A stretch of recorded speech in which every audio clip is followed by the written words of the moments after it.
Hello friends, this is Neeraj Gupta. आइए इस third video में हम कंक्लूड करते हैं मोटर इंश्योरेंस पॉलिसी, जो स्पेशली गो डिजिट इंश्योरेंस कंपनी की है। प्राइवेट कार इंश्योरेंस पॉलिसी की मैं बात कर रहा हूँ। कुछ एस्पेक्ट्स हम पढ़ चुके हैं, कुछ इसमें पढ़ते हैं, फिर एड ऑन कवर्स के ऊपर हम नेक्स्ट वीडियोज़ में लेंगे। लास्ट वीडियो में मैं सीएनजी किट तक बता रहा था कि एक्स्ट्रा प्रीमियम लगता है। अब हम बात करेंगे एनसीबी की। जिनको ये कंसेप्ट पता है उनको तो खैर पता ही है, अदरवाइज ये कंसेप्ट होता है नो क्लेम बोनस। एनसीबी होता क्या है कि जो भी गाड़ी का प्रीमियम है, स्पेशली जो ओन डैमेज पोर्शन है, देखिए जो गाड़ी का इंश्योरेंस होता है उसमें मेनली तीन हिस्से हैं इंश्योरेंस प्रीमियम के। एक होता है ओन डैमेज, यानी गाड़ी का जो लॉस हो सकता है उसके लिए इंश्योरेंस प्रीमियम, एक थर्ड पार्टी, और एक लास्ट में आज की तारीख में लगता है GST, goods and services tax 18%, वो भी अच्छा खासा फिगर होती है। तो जो ओन डैमेज प्रीमियम है वो कम कर देती है इंश्योरेंस कंपनी अगर आप 1 साल क्लेम ना लें, और 2 साल ना लें तो और कम कर देती है, 3 साल ना लें तो और कम कर देती है। तो that is NCB, no claim bonus. और जब पॉलिसी खत्म होती है, मोटर इंश्योरेंस पॉलिसी 1 साल के लिए होती है आमतौर पर। वो बात अलग है कि अभी आईआरडीए ने बोला है कि 2 साल, 3 साल, 5 साल की पॉलिसियाँ, 3 साल की कार के लिए और 5 साल के लिए बाइक की पॉलिसीज सुप्रीम कोर्ट ने बोला है अभी एक रिसेंट जजमेंट में। तो हो सकता है कि जब आप ये वीडियो देख रहे हो तब तक ये रूल आ चुका हो कि कार की इंश्योरेंस जब नई गाड़ी सड़क पे आएगी तो 3 साल के लिए होगी, बाइक की 5 साल के लिए होगी। लेकिन अगर अभी एज ऑन डेट में बात करूँ तो ये कंपलसरी नहीं है, तो उस हिसाब से 1 साल का इंश्योरेंस कॉन्ट्रैक्ट होता है। तो उस रूल के हिसाब से अगर 1 साल में कोई क्लेम नहीं लिया गया हो और इंश्योरेंस जो है वो ख़त्म होने से पहले ही नई पॉलिसी ले ली गई हो, या मैक्सिमम 90 दिन में नई पॉलिसी ली गई हो।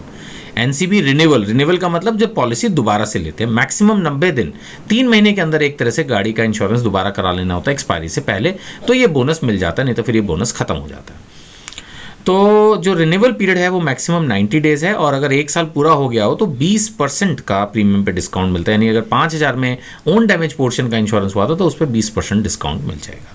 अगर 2 साल हो चुके हैं कोई क्लेम नहीं लिया तो 25%, 3 साल में 35%, 4 साल में 45% और 5 में 50% तक नो क्लेम बोनस मिलता है। तो ये अपने आप में एक बहुत बड़ा डिस्काउंट होता है क्लेम ना लेने पर। और आप देखेंगे कि बहुत सारे ऐसे क्लाइंट्स होते हैं जो छोटा मोटा गाड़ी का एक्सीडेंट होने पर क्लेम नहीं लेते। तो ये है एनसीबी मैक्सिमम 50%। वो इसीलिए नहीं लेते क्योंकि अगर क्लेम लेते हैं तो वो उनका जो नो क्लेम बोनस है प्रीमियम का वो जाता रहेगा और फिर से वो जीरो से शुरू होगा। तो बेटर यही रहता है कि हम नो क्लेम बोनस अपना डिस्टर्ब ना करें। Compulsory deductible depending upon the CC, cubic capacity. Car होती है ना, कार की अपनी क्यूबिक कैपेसिटीज होती हैं, है ना। जो छोटी गाड़ियां होती हैं वो 800-1000 सीसी तक होती हैं, कुछ गाड़ियां 1500 सीसी से ऊपर हैं, कुछ 2500 सीसी से ऊपर हैं। तो उसके हिसाब से डिडक्टिबल लगता है 1000 से 2000 का। इसको समझिएगा डिडक्टिबल। एक्चुअली कंसेप्ट ये है कि जैसे मान लेते हैं आप गाड़ी का इंश्योरेंस कराया और किसी का कोई छोटा मोटा एक पत्थर लग गया और 500 रुपये का क्लेम आ गया। वो कल को कंपनी को बोले कि मेरे को 500 रुपये का इंश्योरेंस क्लेम दो, तो देखा जाए ना तो इसमें 500 रुपये के इंश्योरेंस क्लेम के ऊपर आप देखिए अकाउंटिंग के खर्चे कितने आ जाएंगे। जो फाइल बनेगी, सर्वेयर आएगा, प्रोसेस होगा। इसलिए कंपनी क्या करती है, कुछ डिडक्टिबल लगा देती है 1000, 1200, 1500, 2000 का, कि भाई कुछ छोटा मोटा अमाउंट तो खुद ही भुगतो, है ना। और कल को अगर बड़ा क्लेम भी आता है तो इतना तो कंपलसरी डिडक्टिबल, कंपलसरी, ये तो उसमें से क्लेम में से माइनस होता ही है, ठीक है ना। जहाँ तक थर्ड पार्टी लायबिलिटी लिमिट का है, ड्राइवर के लिए या ऑक्यूपेंट्स जो कोई और उस गाड़ी में बैठेंगे उसकी तो कोई लिमिट नहीं है। जहाँ तक प्रीमियम का सवाल है, अगर आप अननेम्ड पैसेंजर का प्रीमियम लेते हैं, ये समझिएगा अननेम्ड पैसेंजर, जैसे गाड़ी है, अब जो छोटी गाड़ी भी होती है उसमें भी 5 लोग बैठ सकते हैं, ये ड्राइवर के अलावा 4 लोग और होते हैं। तो अगर उनका भी 2 लाख रुपए का पर्सनल एक्सीडेंट कराना है, ऊपर आपको ध्यान होगा मैंने बढ़ाया था पर्सनल एक्सीडेंट 2 लाख रुपए की कवरेज थी। ये कहाँ मैंने आपको बताई, ऊपर ये personal accident cover maximum 2 lakh रुपए का मैंने आपको बताया था। ये तो था ड्राइवर के लिए, ऑनर ड्राइवर जो खुद चला रहा है। अगर दूसरों के लिए लेना चाहें तो 50 रुपये प्रीमियम और देना पड़ता है, तो फिर वो 4 लोगों के लिए 200 रुपये देना पड़ेगा।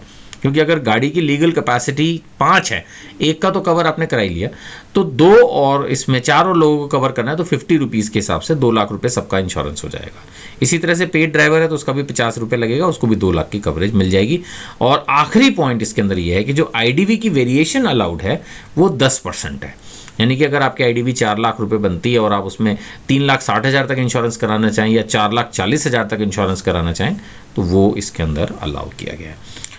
तो देखिए, आप जो भी लोग हमारे से नेटवर्क में जुड़े हुए हैं, यहाँ बीच में ही मैं आपको दे देता हूँ, अगर आपको कोई डाउट है और आप डायरेक्ट मुझसे डिस्कस करना चाहते हैं तो व्हाट्सएप कीजिएगा। ये नंबर ज़्यादातर मैं उठाता नहीं हूँ, तो 9599222549 इस नंबर पे आप व्हाट्सएप कर सकते हैं, या आपको और हमारे contact numbers time and again जो है वो कंसर्न टीम के दिए गए होंगे। और अगर आपको रियली कोई डाउट है और मैं अगर हेल्प कर सकता हूं तो मैं ज़रूर करूंगा, लेकिन आप प्लीज़ व्हाट्सएप या एसएमएस ही कीजिएगा इस नंबर पे जो मैंने आपको दिया। मेरा नाम नीरज गुप्ता, हर वीडियो में मैं शुरू में बोल ही रहा हूँ आपसे। तो अगर आप कुछ जानना चाहते हैं तो एसएमएस या व्हाट्सएप के जरिए मेरे से डिस्कस आप कर सकते हैं। Thank you.